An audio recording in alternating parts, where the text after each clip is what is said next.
Dentre várias outras provas dessa autoridade mais que humana por ele adquirida, eis aqui uma que me parece muito importante. Pessoas que tinham vindo das províncias de além do Eufrates para visitar o nosso templo e nele oferecer os seus sacrifícios, tendo caminhado com grande perigo durante 4 meses, com muitas despesas e dificuldades, não puderam conseguir nem mesmo uma parte pequenina dos animais que ofereceram em holocausto, pois a nossa lei não o permite, por certas razões. Outras não puderam obter a licença para sacrificar. Outras ainda foram obrigadas a deixar os seus sacrifícios incompletos. E outras, por fim, não puderam sequer entrar no templo. No entanto, não se julgaram ofendidas e nem fizeram a menor queixa, preferindo obedecer às leis estabelecidas por esse grande personagem a satisfazer os próprios desejos. Essas pessoas foram levadas a tal submissão unicamente pela admiração à virtude de Moisés, porque, persuadidos de que ele recebera essas leis do próprio Deus, consideravam-no mais que um homem. E, não há muito tempo, pouco antes da Guerra dos Judeus, sob o reinado do imperador Cláudio, quando Esmael era sumo sacerdote, a Judéia foi flagelada por uma grande carestia. Uma medida de farinha era vendida por 4 dracmas.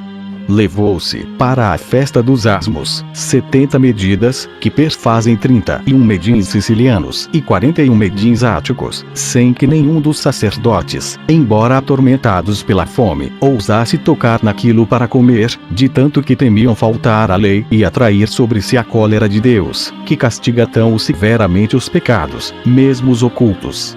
Quem se admirará, então, de que Moisés tenha feito coisas tão extraordinárias, se depois de tantos séculos e ainda hoje vemos, no que deixou escrito, tal autoridade que mesmo os nossos inimigos são obrigados a reconhecer que foi o próprio Deus quem, por meio dele, outorgou aos homens uma regra de vida tão perfeita e se serviu de seu admirável proceder para fazer com que a recebessem? Todavia deixo a cada qual que julgue como lhe aprouver. Livro 4 capítulo 1 Murmuração dos israelitas contra Moisés. Eles atacam os cananeus sem sua ordem e sem ter consultado a Deus. São postos em fuga, com grandes perdas.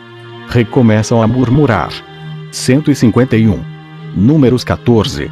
Por maiores que fossem as penas sofridas pelos israelitas no deserto, nada os aflija mais que o fato de Deus não lhes permitir guerrear contra os cananeus. Eles não queriam obedecer às ordens de Moisés, que lhes havia mandado ficar em descanso, e, convencidos de não terem necessidade do auxílio dele para vencer os inimigos, acusavam-no de querer deixá-lo sempre naquela miséria, a fim de que não pudessem passar sem ele.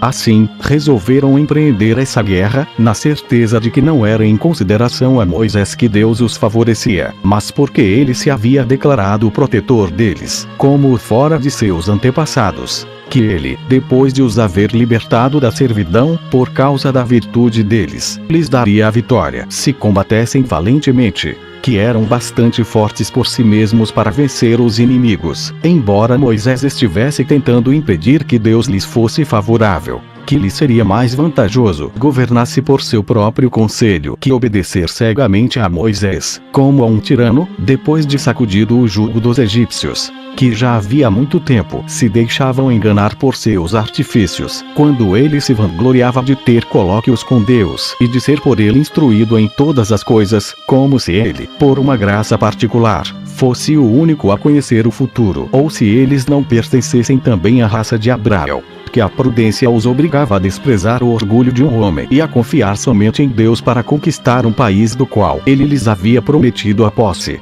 e que, enfim, não deviam deixar-se mais iludir por Moisés sob o pretexto das ordens que ele fingia dar-lhes da parte de Deus.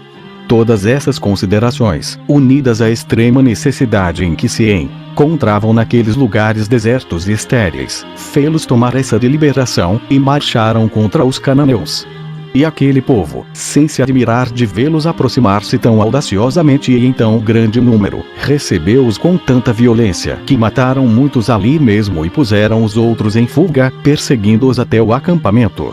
Essa perda afligiu tanto os israelitas que, após se terem vangloriado com a esperança de um feliz resultado, constataram que Deus estava irritado, porque, sem esperar ordem dele, se haviam aventurado à guerra, e agora tinham motivo de temer ainda mais o futuro.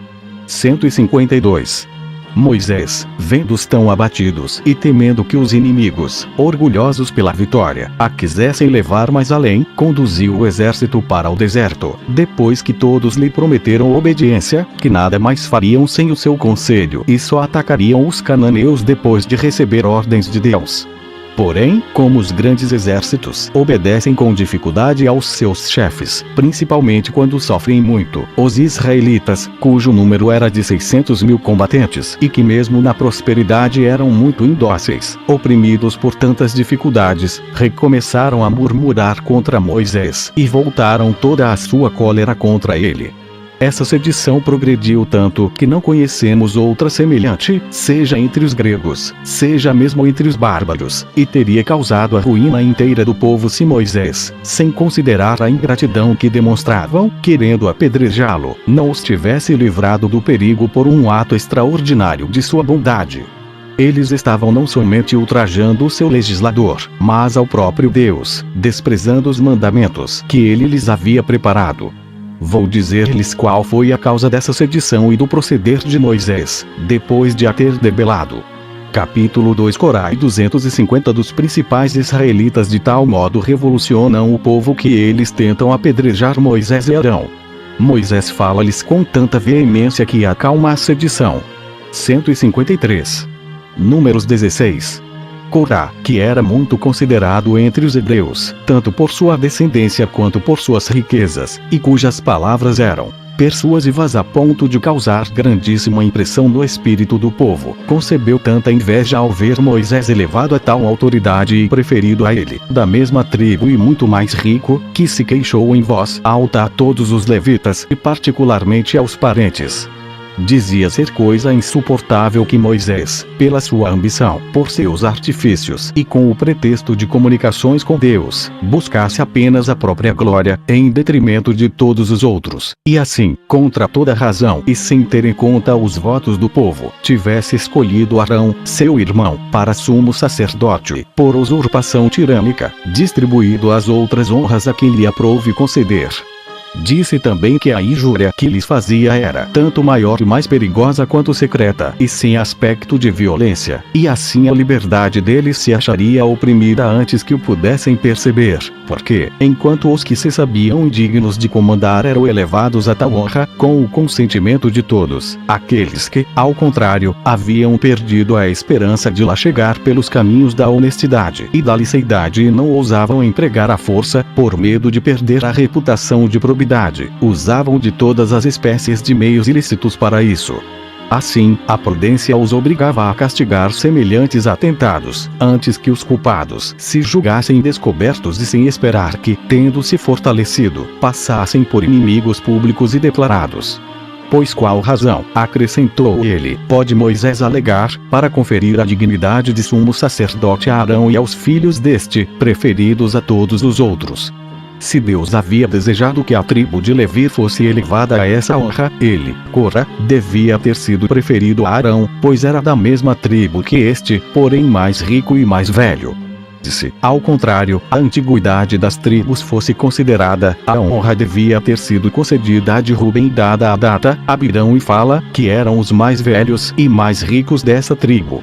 Corá se falava com pretexto de aflição e interesse pelo bem público, mas na verdade queria incitar o povo à rebelião e obter, por intermédio deste, o sumo sacerdócio. As queixas espalharam-se não somente em toda a tribo de Levi, mas logo passaram também as outras, com mais exagero ainda, pois cada qual lhes acrescentava um ponto, e o acampamento inteiro ficou cheio desses sentimentos. As coisas progrediram tanto que 250 dentre os principais entraram no partido de Corá, intentando destituir Arão do sumo sacerdócio e desonrar Moisés. O povo rebelou-se de tal modo que tomaram pedras para matar Arão e Moisés, e todos correram em massa, com horrível tumulto, para o tabernáculo. Gritavam que para se libertarem da escravidão era necessário matar aquele tirano que lhes ordenava coisas insuportáveis sob o pretexto de obedecer a Deus, mas que ele não teria tolerado ver Arão eleito sumo sacerdote como se fora a escolha dele, havendo tantos outros mais dignos de ocupar o cargo, e que quando desejasse concedi-lo não seria pelo ministério de Moisés, e sim pelo sufrágio de todo o povo. 154. Embora Moisés fosse informado das calúnias de Corá e visse a que fúria o povo se deixava transportar, não se admirou, porque confiava na pureza de sua consciência e sabia que não fora somente ele, mas também o próprio Deus, quem havia honrado Arão com o sumo sacerdócio. Assim, ele apresentou-se corajosamente à irritada multidão. E, em vez de dirigir a palavra a todo o povo, dirigiu-a a Corá, apontando com o dedo aquelas 250 pessoas de classe que o acompanhavam. Elevando a voz, assim lhes falou: estou de acordo em que vos e os que vejo unidos a vós sois muito respeitáveis, e não desprezo mesmo a ninguém dentre o povo, embora vos sejam inferiores em riquezas, bem como em tudo mais. Todavia se Arão foi constituído sumo sacerdote, não o foi por suas riquezas, pois sois mais ricos que ele e eu juntamente. Não foi também por causa da nobreza de sua descendência, pois Deus nos fez nascer todos os três de uma mesma família, e temos o mesmo avô.